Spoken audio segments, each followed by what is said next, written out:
Highway बनाया गया है जिसका इस्तेमाल आपात स्थिति में वायुसेना के विमानों की लैंडिंग के लिए किया जाएगा।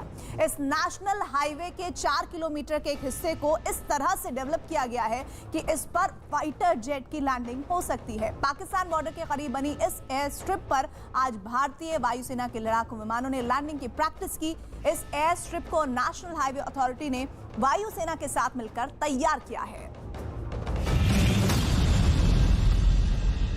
भारतीय वायुसेना का लड़ाकू विमान जिस हवाई पट्टी पर उड़ान भरने की तैयारी कर रहा है, असल में वो एक नेशनल हाईवे है। राजस्थान के जालौर जिले में भारत पाकिस्तान अंतर्राष्ट्रीय सीमा के पास चितलवाना में NH 925A पर आज भारतीय वायुसेना के लड़ाकू विमानों ने लैंडिंग की। ये हाईवे पर लड़ाकू विमान के टेक ऑफ और लैंडिंग की प्रैक्टिस थी। ये भारत का पहला नेशनल हाईवे है जिसका इस्तेमाल भारतीय वायुसेना के विमानों की आपात लैंडिंग के लिए किया जाएगा। राजस्थान के जालौर में इस नेशनल हाईवे को कुछ इस तरह से बनाया गया कि इस पर लड़ाकू विमान आसानी से उतर सकते हैं। सबसे अहम बात ये कि ये एयर स्ट्रिप पाकिस्तान की सीमा से महज 40 किलोमीटर दूरी पर बनाई गई है। जाहिर है इससे युद्ध के हालात में वायुसेना को काफी मदद मिलेगी। इस एयर स्ट्रिप का इस्तेमाल फॉरवर्ड बेस के तौर पर भी किया जा सकता है। नेशनल हाईवे पर एयर स्ट्रिप बनने के बाद ऐसा पहली बार होगा जब किसी नेशनल हाईवे का इस्तेमाल भारतीय वायुसेना की ओर से आपात स्थिति में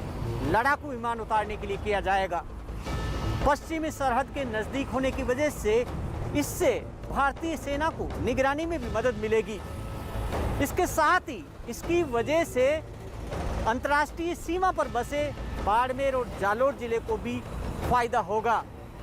इससे इन दोनों जिलों के गांवों के बीच संपर्क बढ़ेगा और बुनियादी ढांचा मजबूत करने में मदद मिलेगी। नेशनल हाईवे पर एयर स्ट्रिप का निर्माण national highway authority of India यानी कि NHAI और वायुसेना ने मिलकर किया है। गुरुवार को रक्षा मंत्री राजनाथ सिंह और सड़क एवं परिवहन मंत्री नितिन गडकरी इस एयर स्ट्रिप का उद्घाटन करेंगे। दोनों केंद्रीय मंत्री सुबह 9 बजे दिल्ली से रवाना होकर 10:55 पर जालौर के चितलवाना के अड़ावा हवाई पट्टी पर पहुंचेंगे। इस दौरान वो एयरक्राफ्ट ऑपरेशन और फाइटर प्लेन का फ्लाई पास्ट भी देखेंगे। फ्लाई पास्ट में Su-30 MKI और जगुआर लड़ाकू विमान प्रदर्शन करेंगे। जालौर के अलावा देश भर में कम से कम 12 ऐसे नेशनल हाईवे तैयार किए जा रहे हैं ताकि आपात स्थिति में वायुसेना के विमानों द्वारा उन्हें हवाई पट्टी के रूप में इस्तेमाल किया जा सके।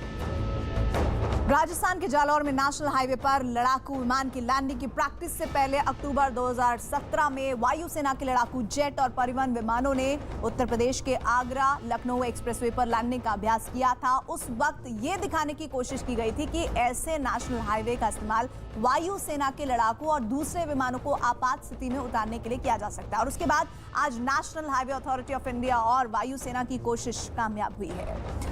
बुलेटिन में बात एक ब्रेक का, लेकिन ब्रेक के बाद दिखाएंगे